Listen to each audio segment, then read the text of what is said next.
Кандай Азима? Мына сен күткөн коляскада келди, Кудай буйрса.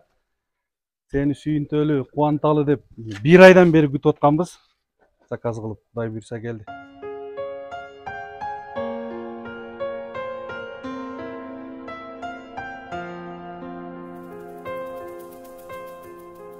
Из калтыр бул дүйнөдө, ансыз да өмүр кыска. Атыңды айтып урпак, иштериң болсун уска. Сиздерге чоң рахмат. Сиздер мага коляска эмес, чын айтканда бут эле белек кылдыңыздар. Анткени бул мага өтө керектүү буюм. Бул коляска менен мен өзүм эч жакка чыга алчу эмесмин. Биздин ушу жашаган жерим кичинекей квартира, бияктын баары таштак жол. Таш жолго удобно эле экенби? Ыңгайлуу. Аябай сонуп кетти.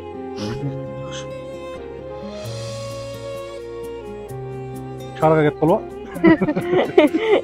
Уулдаган боюнча.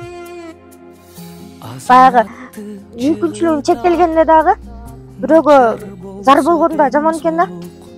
Түртүп койчу, эгер жанымда жолдошум болбой калганда бир жакка чыгыш керек болуп калат. Анан түртүп койчу, сүйрөп койчу деген кээделер жаман көрүшөт экен. Бул болсо мен кадимкидей эле басып жүргөндөй эле кете берем да. Бизге жардам берген инсандар, эң негизгиси сиздер оорубаңыздар. Эң биринчиден соолук, экинчиден акчолук. Алтын башың сыздап өтөп, начар болсо ден соолук.